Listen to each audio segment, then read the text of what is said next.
सुनील भाई साहब, हम और आप जी इसकी मैं श्री पांडे भाई साहब बस एक चीज मैं जो इन्होंने कहा ना कि सांसद बनने के लिए पैसा, सांसद बनने में दिक्कत नहीं है, सांसद खरीदने के लिए पैसा, विधायक खरीदने के लिए पैसा, सरकार तोड़ने के लिए पैसा, ये पैसा वहां यूज किया जा रहा। दूसरा जो मुझे लगता है कि मतलब मैं व्यक्तिगत रूप से बताऊं, मैं भगवान को मानता हूं।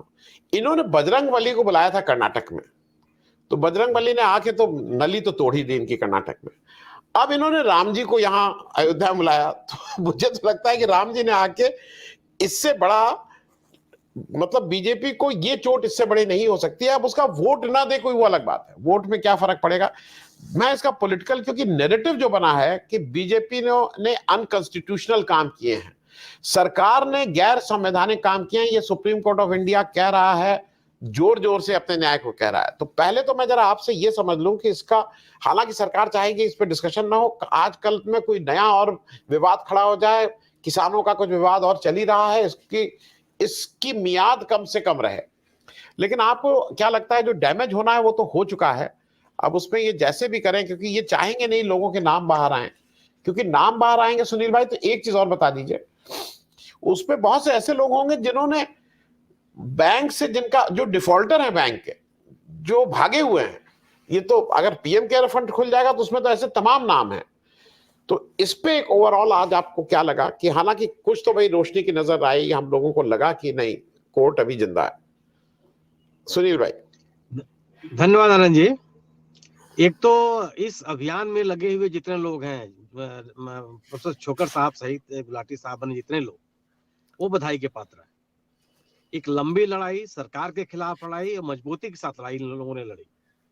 लोकतंत्र के लिए, भारतीय लोकतंत्र के ऊपर दिन प्रतिदिन जो है खतरे मंडरा रहे थे। रुपए का रोल बहुत बड़ा होता है, इसीलिए सरकारों ने, संस्थाओं ने, न्यायालयों ने ये बात हमेशा रखा है कि मसल पावर और मनी पावर दोनों का रोल चुनाव की प्रक्रिया में नहीं होनी चाहिए। कई बार प्रयास किए गए इसके लिए, और ये डीआर छोकर साहब की संस्था तो लगातार इस पर लड़ रही है। आप ये सोचिए कि जब ये बात लागू की गई थी संशोधन करके चुनाव सुधारों के तहत कि जो उम्मीदवार हैं वो अपने रुपए की घोषणा करें, वो यही कोशिश थी कि मनी पावर का कितना दुरुपयोग किया जा रहा है, ये रोकने का प्रयास था। इसमें ये संस्थागत रूप से अरुण जेटली साहब ने बड़े विद्वतापूर्ण तरीके से इसको पेश किया था 2017 में। और आप सोचिए कि उस समय कितना विरोध हुआ इसका। ये जो बात कही जा रही थी कि सरकार फंडिंग करे पूरे चुनाव को तो कोई दिक्कत नहीं है, लेकिन सरकार के अपने ताकत के बल पर विभिन्न लोगों से पैसा ले ले अपनी पार्टी के लिए और कोई बोले भी ना, ये तो बहुत ही आपत्तिजनक था। और दिन प्रतिदिन मतलब ये सत्ता का जो नंगा नाच था, नंगा दुरुपयोग था, यह साफ साफ लग रहा था कि आप सोचिए कि हजारों करोड़ रुपया सत्तारूढ़ दल को और कुछ सैकड़ा या कुछ दहाई रुपया विपक्षी दलों को, ये कोई तरीका था क्या ये? और सरकार इसको प्रोत्साहन दे रही थी। ये संभव नहीं था कि बिना सरकार के दबाव के ऐसा हो पाता। और यह सही है कि इस निर्णय से लोकतंत्र में आस्था रखने वाले लोगों की आस्था और मजबूत है।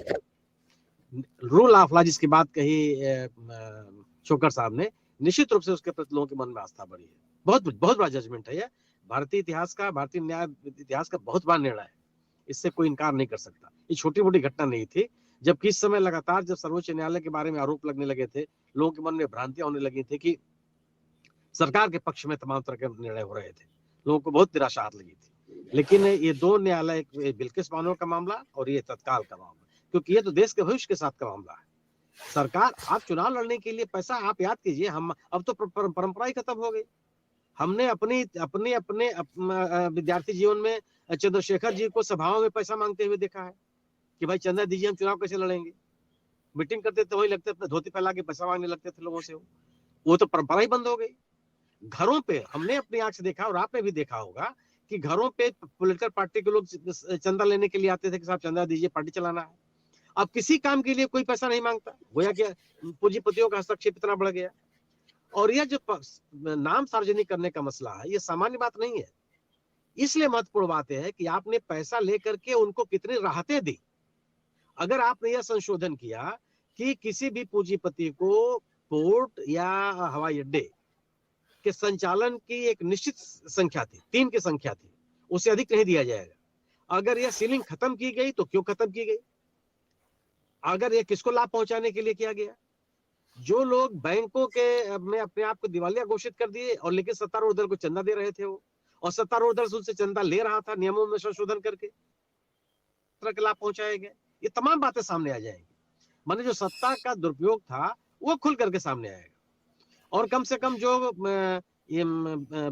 विभिन्न राजनीतिक दलों को पैसे नहीं मिल रहे थे, इसके कारण भी समझ में आएंगे कि भारतीय जनता पार्टी ने सत्ता में रह करके कितना दुरुपयोग किया। और ये दुरुपयोग इसलिए भी है कि अगर आप बहस को याद कीजिए तो इस सरकार के जितने वरिष्ठतम न्यायविद लोग हैं, इन्होंने खड़े होकर के न्यायालय में कहा कि एक इंडिविजुअल को यह जानने का अधिकार नहीं होना चाहिए कि किसी राजनीतिक दल को कितना चंदा मिल रहा है। यह तर्क मुझे नहीं समझ में आया। अगर मैं किसी पार्टी को चंदा देता, अगर वोट देता हूं, तो मुझे ये जानने का हक है कि वह किसके पैसे से पार्टी चल रही है। कोई इसके पीछे माफिया है, कोई इसके पीछे गैंगस्टर है, कोई इसके पीछे अपराधी है, कौन? ऐसा तो जो लोकतंत्र के खिलाफ है, जो जनता के समर्थन से नहीं बल्कि अराजक तत्वों के पैसे से चल रही है, पूंजीपतियों के पैसे चल रही है। ये सवाल था, लोगों के दिमाग में था, इसलिए लोगों को जानने का अधिकार है। एक लोकतांत्रिक देश में किसी इंडिविजुअल के जानने के अधिकार को आप कैसे मना कर सकते थे? लेकिन मतलब महान न्यायवादी और अतिरिक्त महान न्यायवादी खड़े होकर के कह रहे हो कि साहब एक इंडिविजुअल की क्या रुचि इसमें हो सकती है। वह बहस जिस तरीके से चल रही थी उसमें ही लग रहा था कि सरकार इसके पक्ष में नहीं है, उसको बताना नहीं चाहती। इसके बड़े दूरगामी राजनीतिक परिणाम आएंगे। पहले चाहिए कि जो विभिन्न राजनीतिक दलों को के अर्थ के स्रोत को सुखा देने की जो सत्तारूढ़ दल की कोशिश थी वह बहाल होगी। सत्तारूढ़ दल द्वारा अपने सत्ता का दुरुपयोग करके पैसा वसूल करने के जो तरीके थे उसके ऊपर रोक लगेगी। जो विभिन्न निवेशकों या विभिन्न सामान्य नागरिकों के जो आर्थिक हितों का हनन हो रहा था सत्तारूढ़ दल को चंदा देने के नाम पर, उससे बचाव होगा। और पैसे के बल पर जो राजनीति को प्रभावित करने की कोशिश की जा रही थी उसका बचाव होगा। और भारतीय जनता पार्टी के ऊपर एक सबसे बड़ा आरोप होगा कि यह पार्टी गैर कानूनी, गैर संवैधानिक, गैर अनैतिक रूप से जो तरीके थे उनको अपना करके अपने आप को पुष्पित पल्लित कर रही थी। सवाल स्वाभाविक था, एक ऐसा राजनीतिक दल जो 100 साल से पुराना है, उसके पास आज भी कई जिलों में दफ्तर नहीं है, टूटे फूटे दफ्तर बने हुए हैं, दरी पर बैठ करके मीटिंग करते हैं।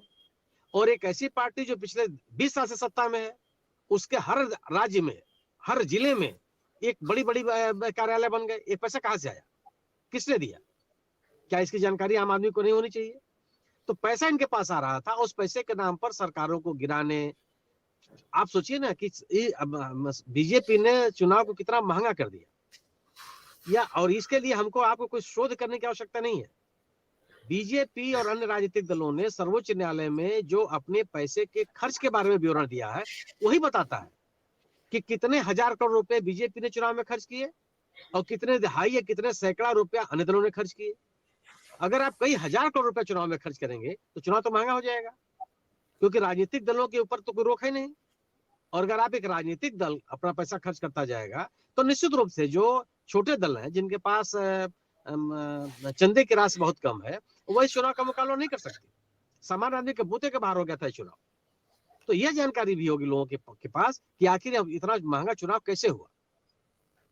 इसलिए यह निर्णय इस लोकतंत्र के इतिहास में, इस देश के संसदीय इतिहास में बहुत बड़ा निर्णय है और इसका राजनीतिक स्तर बहुत दूरगामी होगा। और भारतीय जनता पार्टी के ऊपर कम से कम या इस ठीक चुनाव के ऐन मौके पर इस तरह की रोक, अभी ये शुरू करने जा रहे थे नया, बल्कि 1-2 दिन के अंदर ही नया बांड आने वाला था या आ गया था और बिक्री शुरू हो जाएगी।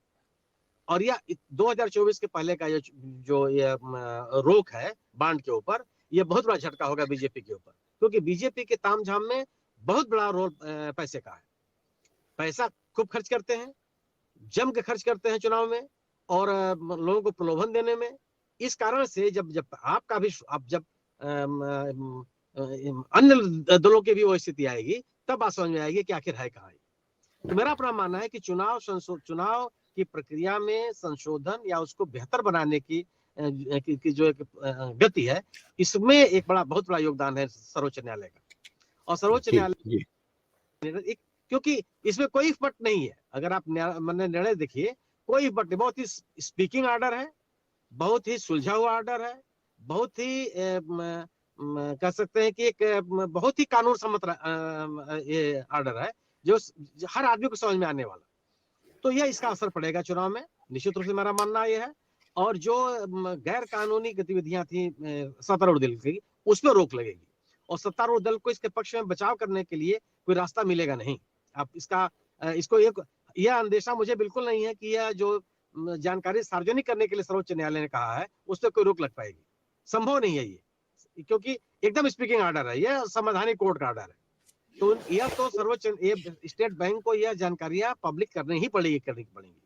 और अपने आप जब एक पब्लिक ही होगा, तो भारतीय जनता पार्टी के पास जवाब देने के लिए कोई रास्ता बचेगा नहीं। क्योंकि अगर आपने सब कुछ पाक साफ किया होता, तो इस जानकारी को रोकने का प्रयास नहीं करते आप। जिस तरीके से सरकार ने जानकारी को सार्वजनिक नहीं होने देने की लड़ाई लड़ी, मजबूती के साथ लड़ाई लड़ी न्यायालय में, तरह तरह के तर्क दिए, उससे ही ये साबित होता है, लगता है ये कि किस तरह के कितने इसमें इफ बट है, किस तरह के संदेह की स्थितियां हैं कि सरकार ने, सत्तारूढ़ दल ने अब सत्ता के बल पर कितना पैसा पाया है, और अन्य लोगों को पैसा लेने से कैसे रोका भी होगा। क्या कि अगर एक दल किसी पार्टी को 100 रुपया दे रहा है, तो दूसरे पार्टी को 1 रुपया क्यों नहीं दे रहा है? अगर वो इस देश के लोकतंत्र में इतना ही योगदान करना चाहता है चुनाव की प्रक्रिया में, तो एक दल को आप पैसा देकर तो चुनाव की प्रक्रिया को मजबूत नहीं कर सकते। अगर आपको इस देश के लोकतंत्र में आस्था है, इस देश की चुनाव प्रक्रिया में आपको आस्था है, तो जितने स्टेक होल्डर्स हैं, छोटा बड़ा, सबको सहयोग करेंगे आप। लेकिन केवल आप एक ही दल को सहयोग कर रहे हैं, दूसरे दल के प्रति आभार बंद किए हुए हैं, गोया कि आप लाभ लेने के लिए कर रहे हैं, गोया कि आपके वेस्टेड इंटरेस्ट है। न तो आप लोकतंत्र की मदद कर रहे हैं, न चुनाव प्रक्रिया की मदद कर रहे हैं, न देश के संविधान की मदद कर रहे हैं, आप अपनी मदद कर रहे हैं। आप 100 रुपया देकर के कई हजार करोड़ रुपया कमा रहे हैं, यह तरीका था, और सत्तारूढ़ दल उसमें मददगार बना हुआ था। तो मैं एक बार फिर से आपके ही माध्यम से उन सभी लोगों के प्रति कृतज्ञता ज्ञापित करता हूं, जिन्होंने इस लड़ाई को लड़ी, और कानून के राज में लोगों का एक बार फिर से विश्वास बढ़ा है।